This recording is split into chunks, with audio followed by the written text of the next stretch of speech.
Bienvenidos a Diálogo Constitucional, programa producido por el estudio Eguiguren y Grandes, con el apoyo de LP, Pasión por el Derecho. Bienvenidas y bienvenidos a este nuevo episodio de Diálogo Constitucional, programa que transmitimos el estudio Eguiguren y Grandes en alianza con LP Derecho. Este es nuestro primer programa del año 2023 y tenemos la suerte esta vez de contar con la presencia de la profesora Milagros Campos.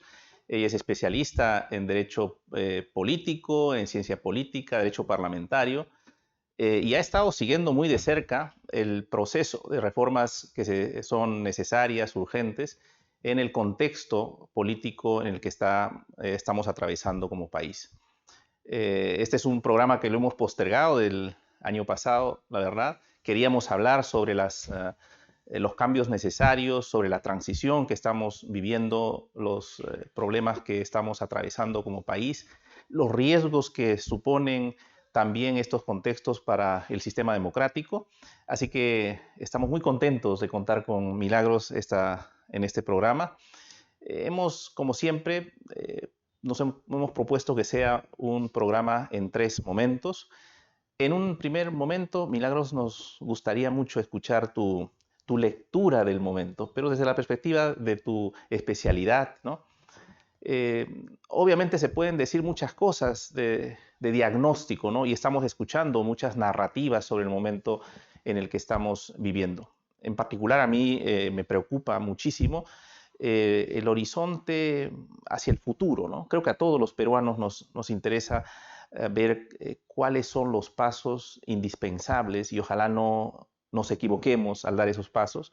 Y obviamente buena parte de ese desafío, de esos retos en el horizonte, tienen que ver también con nuestra comprensión de la realidad, de la sociedad de la que somos parte, ¿no?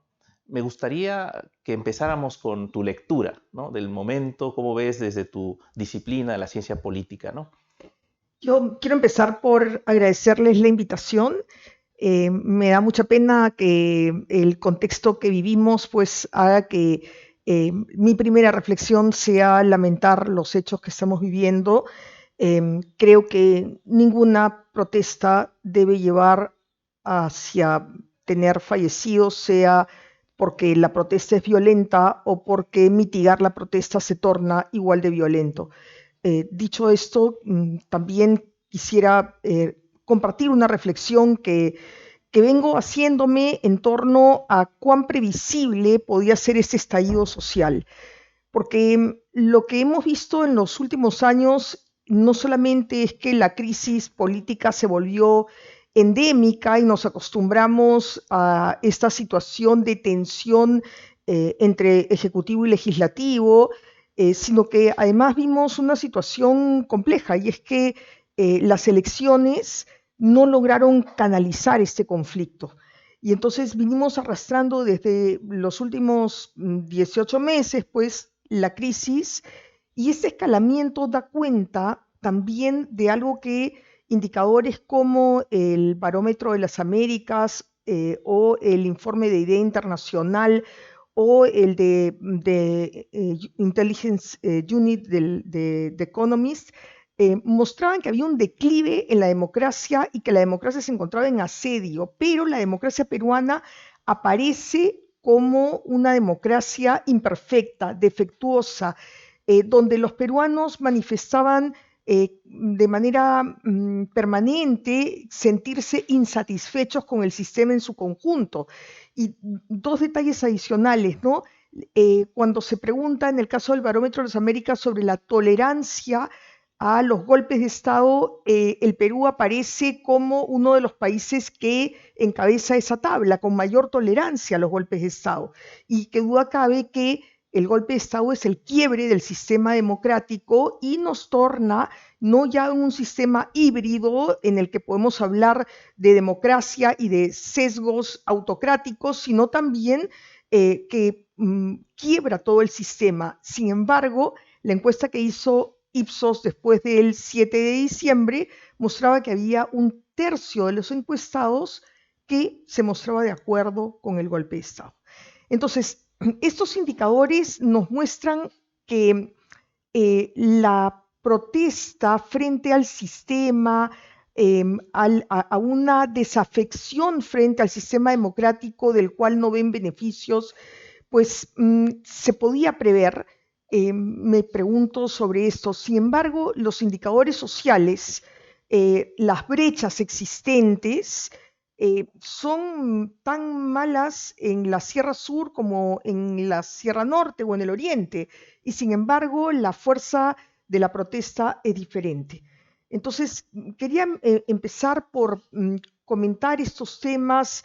Por supuesto, creo en el derecho a la protesta, pero también creo que cuando esta protesta se torna en una protesta tan violenta, pues nuevamente entramos al riesgo de que la mayoría de peruanos justifique el uso de la fuerza de cualquier modo con tal de recobrar el orden, y no queremos llegar a ese extremo. Un gusto de estar nuevamente por aquí y sobre todo teniendo a Milagros. Yo he estado en una absoluta cura de silencio porque creo que la gente seria, no esos que van a opinar en todos los medios de comunicación, aunque finalmente nadie les haga caso, no me sentía preparado y no me siento preparado para tener respuestas concretas frente a la situación terrible que vivimos en nuestro país. No solo ya agudizada por los muertos, por la represión, por el discurso autoritario, que es aplaudido por muchos como solución al problema, sino porque creo que si uno piensa bien las cosas, lo primero que tiene que llegar a la conclusión es que es muy posible que aquello del análisis sensato, lógico, académico, nos lleve a decir esto sería lo que se debería hacer para enfrentar este problema, seguramente no va a ser. Es decir, donde entre la lógica de lo correcto y conveniente y la lógica de lo posible, va a ganar esto último. Donde entonces lo que finalmente se haga es muy posible que no sea aquello que sería lo mejor para hacer, sino aquello que es lo único que finalmente cabe hacer. Y los últimos que se han dado cuenta de eso, o serán los últimos que se dan cuenta, y se darán cuenta cuando ya no les quede tiempo, será el actual gobierno y el Congreso, que viven y discuten en un mundo que no tiene nada que ver con el país. Hace algunas semanas acepté ir a la Comisión de Constitución del Congreso y les decía, sí, el sentido acucioso, correcto, nos dice, ¿es bueno para el Perú la bicameralidad? Sí. ¿Es bueno eliminar la prohibición de reelección parlamentaria inmediata? Sí. ¿Es bueno eliminar el voto preferencial? Sí. ¿Es bueno tener elecciones internas en los partidos? Sí. ¿Le interesa a la población que hoy esté en protesta eso? No. Para no decir una palabra más fuerte que me provoca. Les importa un bledo. Eso le interesa al Congreso, que está pensando los actuales congresistas cómo se quedan o cómo se reeligen.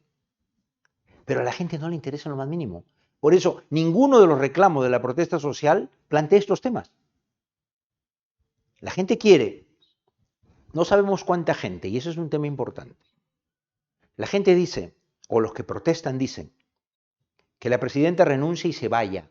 No necesariamente porque sea mala, bueno, algunos dirán que es una traidora, que se vaya, porque no le reconocen la legitimidad para ser interlocutora en esta crisis. Y es irracional, porque está más allá de lo que ella diga. Puede decir hasta cosas buenas, pero hay un sector que la ha descalificado para ser interlocutor. Lo mismo pasa con el Congreso. Lo único que la gente quiere es que el Congreso se vaya. No quiere otra cosa. Y por supuesto que cambie en esa transición la conducción del Congreso con alguien más imparcial. Entonces, qué terrible saber que las autoridades y las instituciones que representan la democracia por la sucesión presidencial y por el sistema democrático representativo están absolutamente descalificadas. Lo que podamos hacer ahora, si cabe la palabra, yo lo pensaba, es resolver un problema, pero no es solucionar la situación. Es decir, si renuncia la presidenta, como mucha gente reclama, si el Congreso aprueba, como no le queda otra, y ojalá que lo haga pronto y no contra la pared, de adelantar las elecciones, que 2024 está muy lejos, el país no aguanta 2024, nadie quiere que se queden hasta el 2024. ¿No es racional? No. De repente, para hacer las cosas bien, necesitamos esa transición política. Sí, pero la gente no quiere. Nadie quiere esperar, quiere que se vayan lo más pronto posible, aunque sea para hacer una elección improvisada, mal hecha, donde elijamos entre los mismos. Sí, pero así son las cosas, cuando están guiadas más por la pasión, el sentimiento, el hígado, la protesta. Entonces, en ese contexto, realmente puede resolverse un problema de aliviar tensiones aprobando pronto en el Congreso cuándo será el adelanto de elecciones y recorte de mandato, eventualmente una renuncia de la presidenta, un cambio en la directiva del Congreso, pero eso que va a resolver este problema de la tensión social no va a ser una solución para la crisis política que vive el país. Acá no hay partidos políticos, acá no hay institucionalidad. Lo que vamos a tener que escoger en breve puede correr el riesgo de ser lo mismo. Qué terrible, y con eso termino.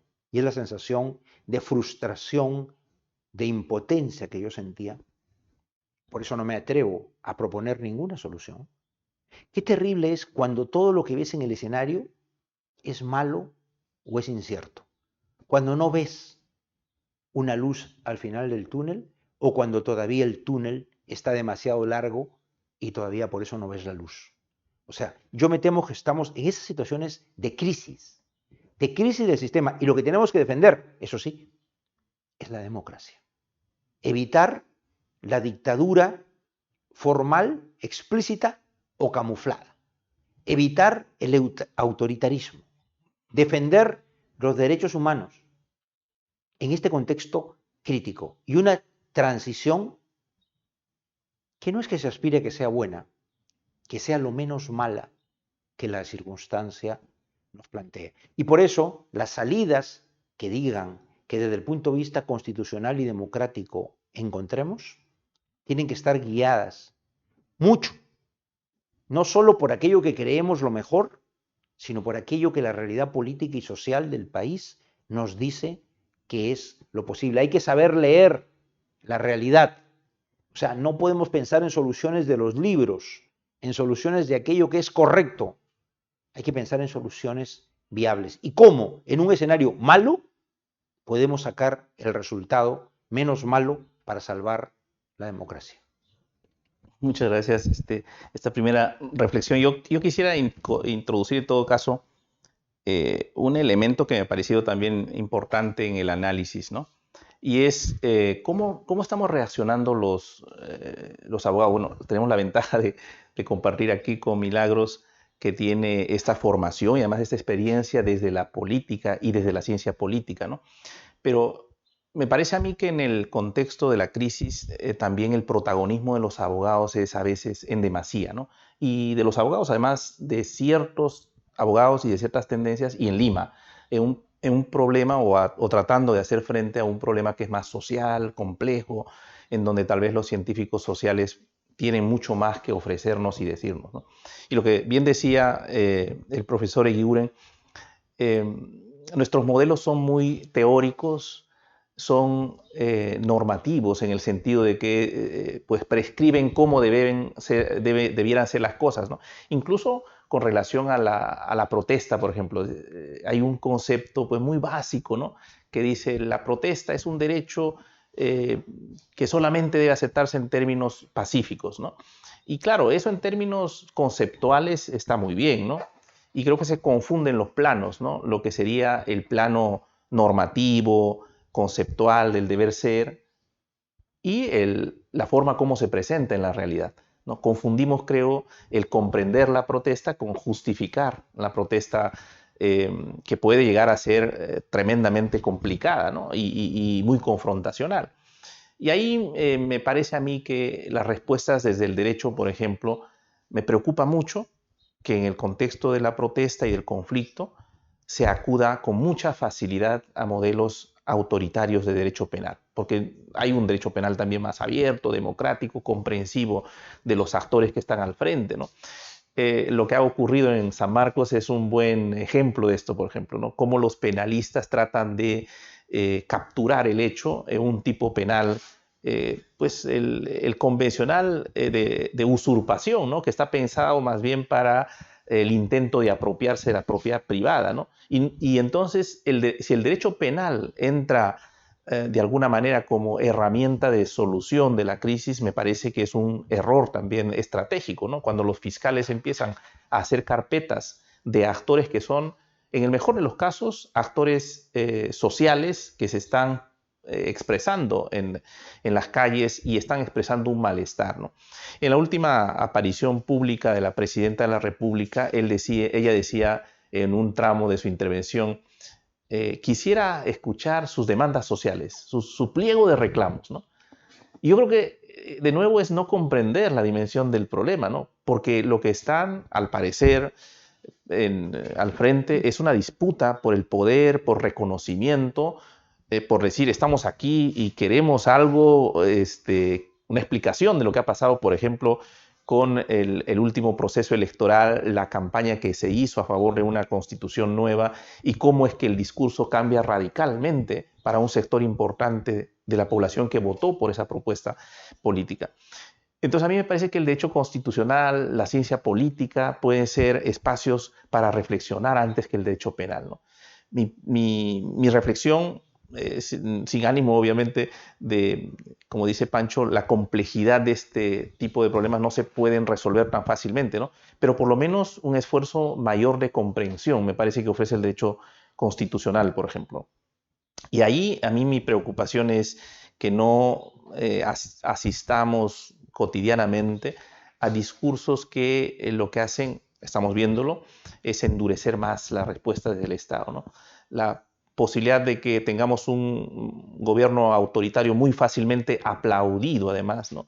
Requerido por un buen sector de la población que pide mano dura y que, pues, algunas instancias del poder han dicho estado de emergencia con control militar, ¿no? Y algunos políticos incluso han hablado de estado de sitio, ¿no? Una situación ya extrema, ¿no? Me preocupa eso a mí, que apelemos tan fácilmente al discurso del derecho penal, a la justificación de formas autoritarias, ¿no? Y abandonemos, ¿no? el discurso del derecho constitucional, de los derechos humanos, de las garantías, ¿no? Y viendo además protagonistas que no son usuales en el ejercicio del derecho a la protesta, ¿no? Es decir, no hemos visto, creo yo, en los últimos años, la presencia en las manifestaciones de grupos que tienen que ver con comunidades históricamente no atendidas, ¿no? Como los quechuas, los aymaras, ¿no? Y eso me parece a mí que deberíamos rescatarlo, ¿no? Están reclamando un espacio en la democracia constitucional. Para pasar a una segunda parte, yo pedía a Milagros que, con su experiencia y todos los estudios que se han estado exhibiendo en los últimos años, nos ayude a responder a la pregunta, ¿qué es lo urgente en los cambios que se exigen en esta transición, ¿no? Cambios de reforma constitucional, reforma política.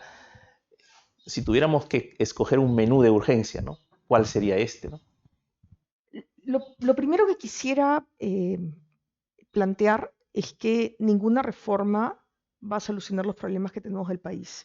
Y un poco en la línea de lo que decía Francisco, creo que un punto que tenemos que tener en cuenta es que ante la situación que tenemos hay que plantear salidas a la crisis, que no son solución al problema. El Perú viene arrastrando una serie de problemas. Leía a Javier Díaz Albertini sobre lo que significaba conocernos y creo que esa es una lógica que nos lleva a mirar el reflejo de un país que se encuentra fracturado y que hemos visto más la fractura política sin darnos cuenta que era consecuencia de una fractura social. Fractura que además se traduce en una fragmentación. Hemos visto que en el 2020 el Congreso que fue elegido fue el más fragmentado de la historia reciente. Esa fragmentación se repite en el 2021 y se exacerba cuando tenemos, por ejemplo, pues nuevos grupos parlamentarios a partir de escisiones de partidos políticos que compiten en elecciones que en la práctica no son partidos políticos. Y no lo son porque llegan al Congreso y comienzan a escindirse, digamos, y agruparse según intereses diversos que no son propiamente los de canalizar demandas ciudadanas específicas o generales, ¿no? Y traducirlas en propuestas, sino que más bien son intereses muy particulares y creo que ese es un punto que tenemos que comenzar a pensar. La crisis de representación, que como alguien bien me decía, tenemos tantos años de crisis de representación que tenemos que hablar del problema de la representación política, porque ya no es un tema de crisis. Entonces, añado a que hay un problema de actores políticos, hay un problema de representación política y hay un problema más reciente de polarización. Cuando decimos que el derecho constitucional debe encauzar los procesos políticos, nos damos cuenta que el proceso político es previo y hay un problema social detrás. Entonces, los abogados vemos cómo se canaliza eso y contribuimos en ello, pero requerimos de las ciencias sociales para poder entender estas fisuras y fracturas sociales. Eso me parece que es parte del ejercicio del poder. Entender el país que se quiere gobernar, entender y tener un diagnóstico de ese país. Eso es parte de los partidos políticos. La reforma política no puede estar ausente de todo esto y tiene que partir por un diagnóstico. Ese diagnóstico apunta a una serie de problemas de gobernabilidad, de representación y claro, en esta coyuntura lo urgente debe ser pues tratar de llegar a un acuerdo político para las elecciones. Pero si estuviéramos fuera de esta coyuntura, algo que venimos conversando desde hace ya varios años es el retorno a la bicameralidad, es eliminar esto que ha sido nefasto, que es la prohibición de reelección parlamentaria inmediata. No solamente porque en el Perú no hay carrera política, sino fundamentalmente porque tenemos que construir políticos más que criticar políticos. Tenemos que buscar que haya vocaciones políticas, un poco en la línea del político por vocación de Weber, y lograr que los problemas puedan ser canalizados en esa línea. Pancho escribió hace muchos años un libro sobre la responsabilidad del presidente y planteaba la necesidad de modificar ese artículo 117 que ha sido parte del debate último, pero en realidad esto creo que lleva casi 20 años en agenda y curiosamente no se le había prestado atención. Creo que la causal de vacancia por permanente incapacidad moral y la disolución del Congreso han sido estas armas letales, como Eduardo Darrián las ha llamado, y habría que pensar bien si no las eliminamos de las relaciones ejecutivo-legislativo y planteamos un presidencialismo más puro, no tan parlamentarizado. A ver, no es que sea un presidencialismo puro, pero que quitamos un poco estas figuras que han parlamentarizado sin conseguir con ello gobernabilidad. Y creo que esa gobernabilidad democrática es la que deberíamos de buscar. Y creo que ya he usado mucho tiempo, podría seguir con la lista. Solo una reflexión más. Yo estoy señalando una serie de temas que han estado en el debate y en la agenda, pero no quiero aparecer como con una lista de compras o de lavandería, porque estoy muy distante a eso. Creo que todas estas reformas se tienen que articular en el objetivo de mejorar la representación política y la gobernabilidad democrática, que son parte del diseño de cualquier reforma. Yo creo que vivimos la explosión social, como ha pasado cíclicamente en otros países del continente, cuando un sistema político hace crisis. El fin de un sistema político. O sea, ¿cómo si no explicar que en nuestro país, en los últimos 6 o 7 años, como se quiera, hemos tenido 6 presidentes, 3 congresos, ya no me acuerdo, pero seguramente unos 6 pedidos de vacancia, 2 vacancias aprobadas, muchas rechazadas, ¿no? Disolución del Congreso. Si eso no es crisis, ¿qué es? ¿No? Y todo empezó, o no sé si empezó, pero empezó a traslucirse cuando tras las elecciones del 16, el fujimorismo, que es el sector autoritario de la derecha, aunque recoge algún respaldo popular, no aceptó su derrota electoral frente a un candidato que no ganó solo, Kuczynski, porque yo siempre he sostenido, en las últimas 3 elecciones del Perú, Humala, Kuczynski, Castillo, no es que ganó quien ganó, se derrotó al fujimorismo. La principal fuerza política del Perú es el sector contra fujimorismo y el fujimorismo. Son las 2 principales sectores finalmente, y al final en las 3 últimas elecciones que han tenido segunda vuelta, nos hemos tenido que terminar, nos guste o no, alineando en esa disyuntiva. ¿Con quién estás? ¿Con quién estás? Entonces, cuando el fujimorismo y Keiko Fujimori no aceptó su legítima derrota con Kuczynski y le hizo la vida imposible, que terminó con su renuncia, empezó esta desgracia. Empezó a verse lo complicado que es para el sistema político cuando el Parlamento tiene la oposición y lo controla un grupo político hostil al presidente. Por eso muchos sectores internacionales nos dicen, oigan, su constitución no tiene sentido, elimine estos mecanismos parlamentarios que no están en ningún país de América Latina, que son fuente de inestabilidad. Y uno dice, no, es que son buenos para el control político. Pero cuando se usan con sensatez, no cuando se usan para entorpecer un gobierno. Pedro decía, hace algunos días, lo escuchaba, con este triunfo del presidente Castillo, que obviamente se la encontró Castillo, no creo que en su cabeza ni nadie sensato pensaba que iba a ganar, pero se la encontró. Pero se la encontró porque compitió con el fujimorismo, y el fujimorismo que creía que si con alguien era imposible perder, era con Castillo, perdió. Eso le debería hacer ver el rechazo que en un sector importante la población tiene. Pero digo, Pedro decía, no es aceptable que te roben los votos, como decía por ahí también creo que Tanaka y otros.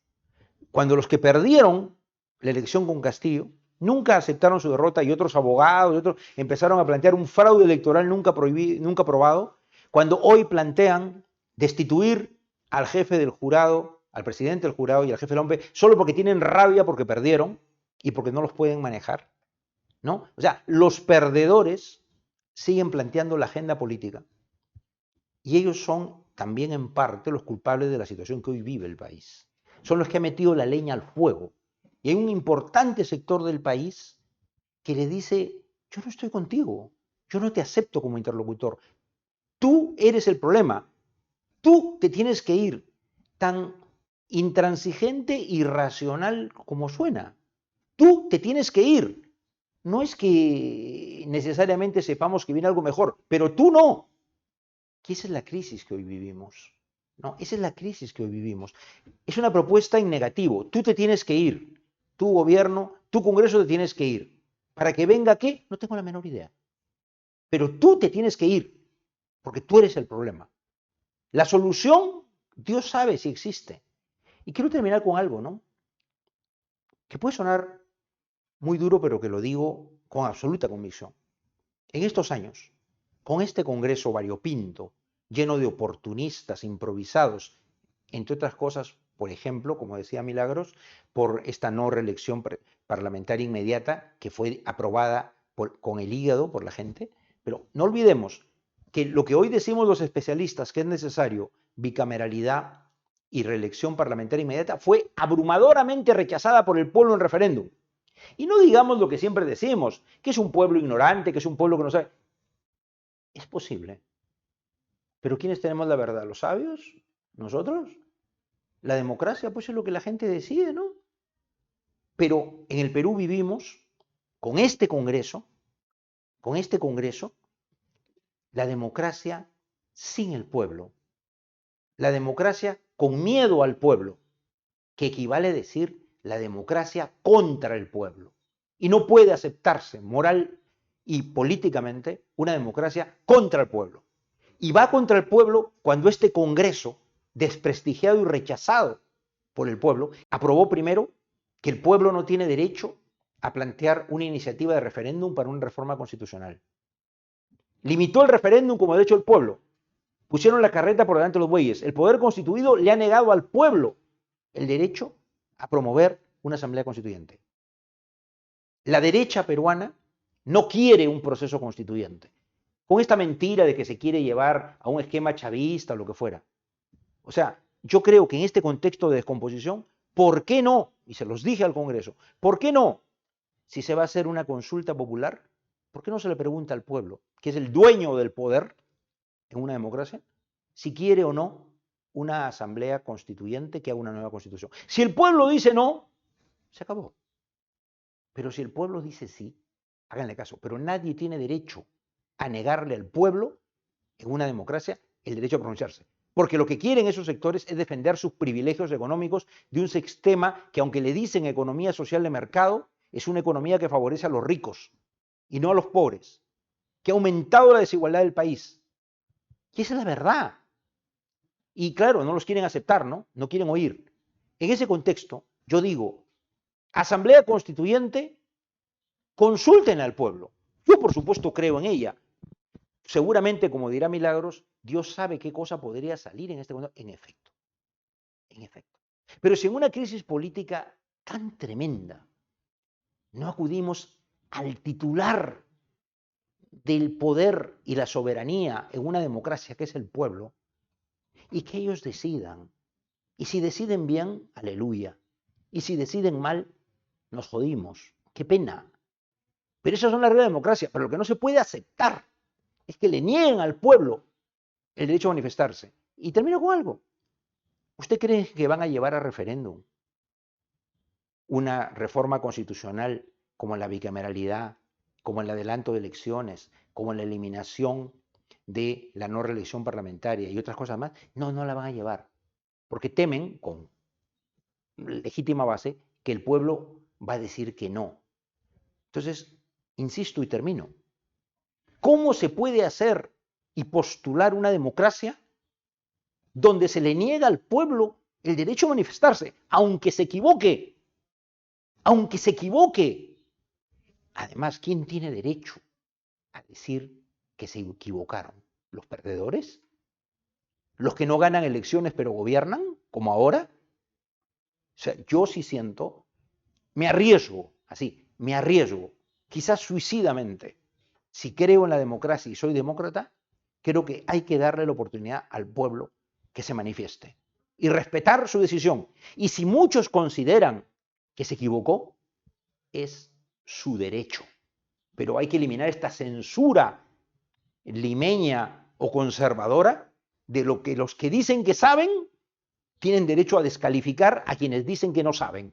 Y ese es parte del problema de este esquema político quebrado que hoy vive el Perú. Esta rebeldía de las provincias frente al poder centralista, autoritario, clasista, despectivo, antiindígena que hay en Lima. Muy bien, muchas gracias. Pancho siempre muy claro y con convicciones y duro. Está muy bien. Estábamos en este intermedio, digamos, y yo soy escéptico también, profundamente escéptico sobre esperar de un congreso como este unas reformas, ¿no? Porque esto de aplazar el calendario electoral de la transición se apoya en esta idea, ¿no? Dejemos y hagamos reformas urgentes que son indispensables, ¿no? Pero lo que estamos viendo es que efectivamente el Congreso está tomado por intereses de grupos, no sé exactamente la ciencia política si a esto puede llamarlo partidos políticos, ¿no? No hay ideas, no hay proyecto de país. No hay ni siquiera en las agrupaciones políticas ideas compartidas en algunas cosas mínimas. Se ve, los votos se dispersan cuando vienen los intereses, ¿no? Los intereses ponen la agenda, ¿no? Y solamente por poner un ejemplo de esto, de cómo es que el Congreso actual, la composición actual, ha perdido por completo el horizonte y no debiéramos esperar mucho o nada tal vez en los cambios indispensables, pese a que son indispensables, es cómo es que un grupo, el mismo grupo que alentó el fraude y que acusó al presidente del Jurado Nacional de Elecciones de una serie de imputaciones que luego felizmente terminaron archivados, ¿no? Termina ahora en las prioridades poniendo, insistiendo en la agenda parlamentaria, ¿no?, el recorte con nombre propio del mandato del presidente del jurado y del jefe de la OMP. Entonces, esto lo que agrega es más incertidumbre. Yo me he puesto a pensar, por ejemplo, cómo es que, pues, imaginemos el escenario de la disputa por quién es el jefe de la OMP. Un puesto al que se concurre, un concurso, valga la redundancia, público, tendría que hacerse una convocatoria. Para empezar, ¿quién se atrevería a postular sabiendo de todo lo que hay de temores, de riesgos, de intereses, ¿no? Y claro, el mensaje ante la ciudadanía sería, pues lo que quieren es ir a las elecciones, pero con un árbitro propio, ¿no? Ese es el desprestigio, se trasladaría inmediatamente, creo yo, a estas instituciones que han querido fabricar, ¿no?, una pretendida ilegitimidad, que claro, todas las instituciones están en cuestionamiento en ese tiempo, ¿no?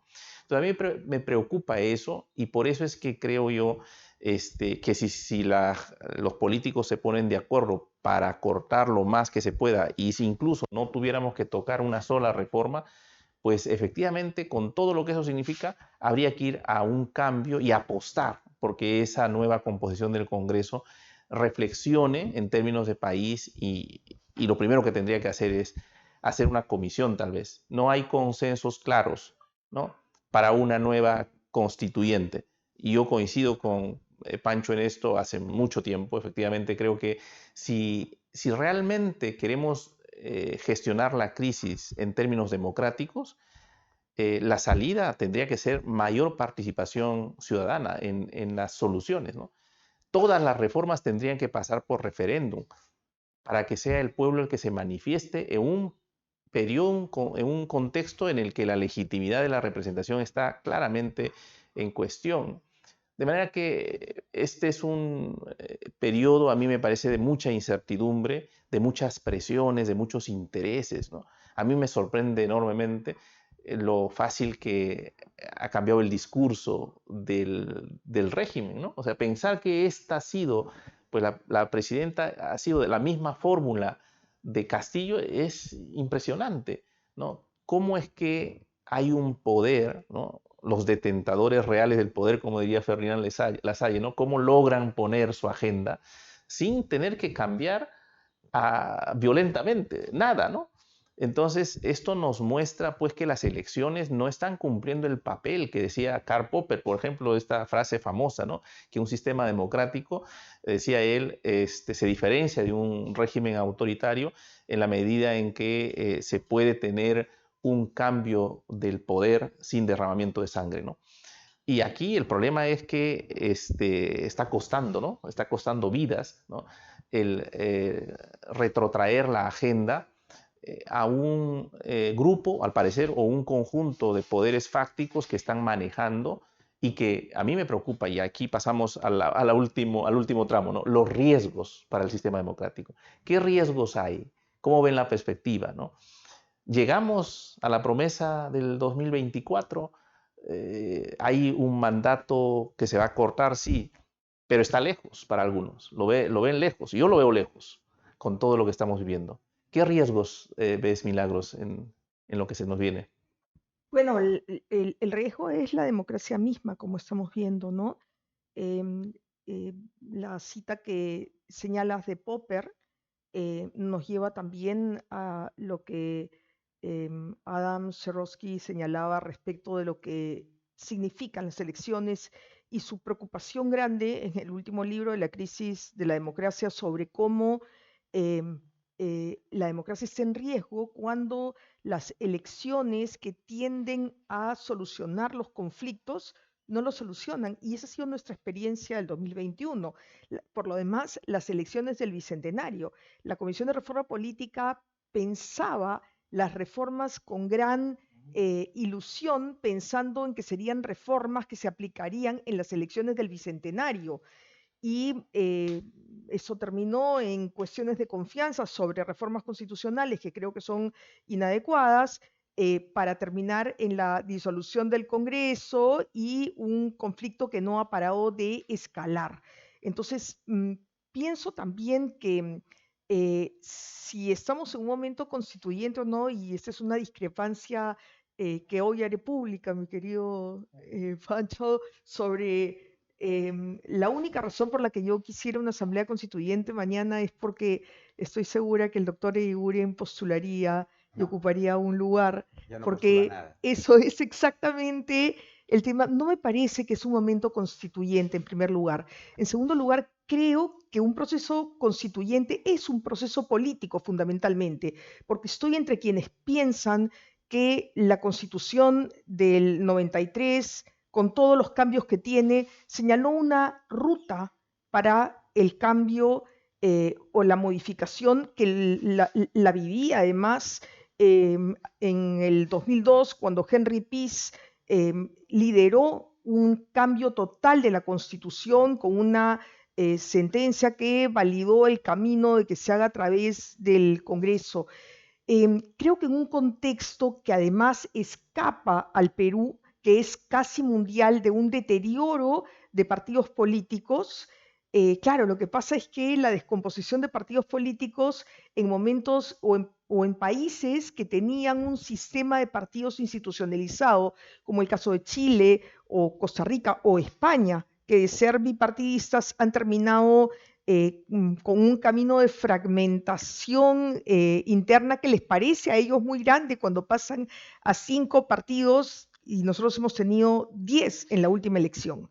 Entonces, creo que hay un problema de representación, hay un problema con los partidos políticos que trasciende al Perú, como digo, pero que también abarca el tema de la posverdad, el tema de y que no es poca cosa, porque es parte de lo que estamos viviendo hoy, con los conflictos y con la información que llega a través de las redes y que muchas veces se circula sin verificar, incluso información sobre algo que dice la Constitución que realmente no dice, o una información que me llamó profundamente la atención en un grupo que tengo con abogados de varios países en los cuales se cuestionaba la presencia de Dina Boluarte en Palacio de Gobierno como presidenta ilegítima e inconstitucional, porque había llegado esa información. Entonces, el tema de la posverdad es un siguiente problema: polarización, posverdad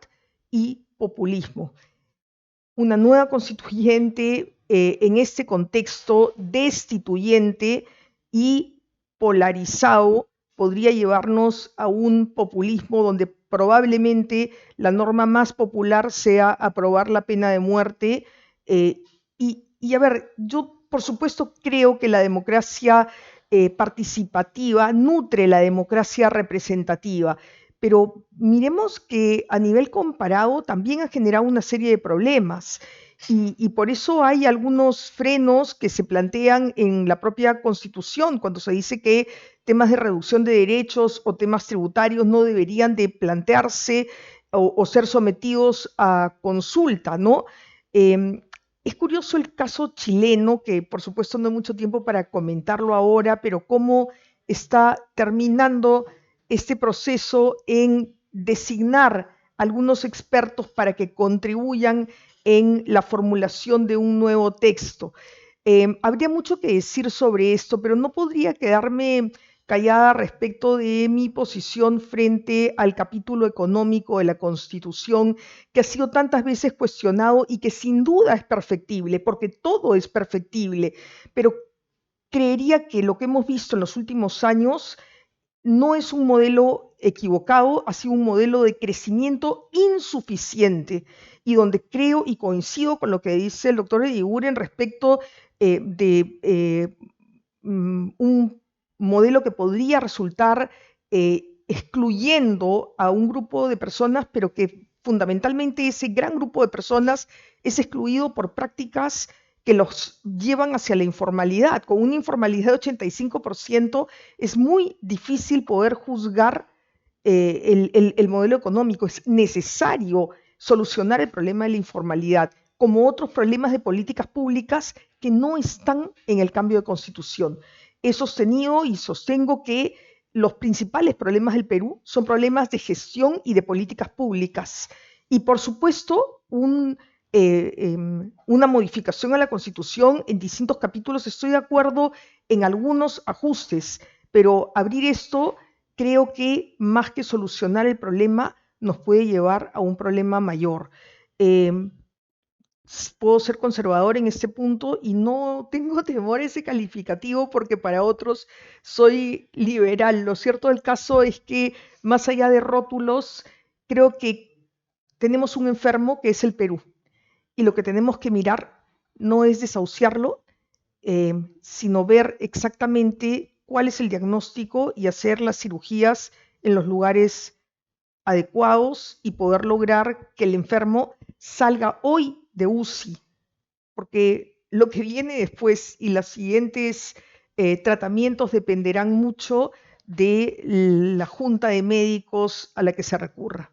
Y creo que ese es parte del problema que tenemos. Pancho, con tu intervención cerramos. Pues sí, los riesgos más severos que hoy vivimos es que sigamos teniendo más muertos.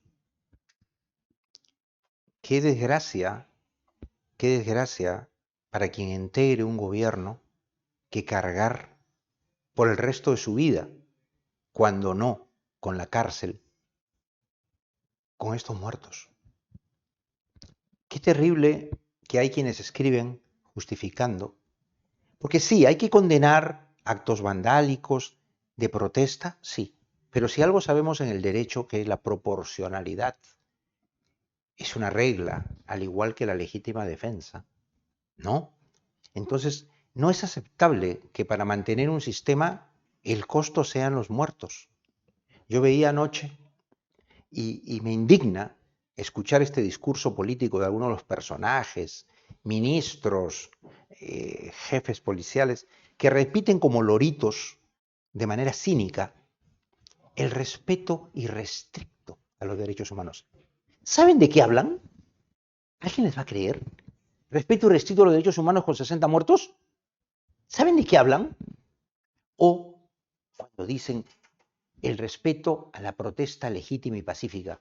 Yo he visto anoche cómo mucha gente estaba parada en una esquina protestando, sin afectar a nadie, pero la llenaban de gases, porque no quieren que se protesten.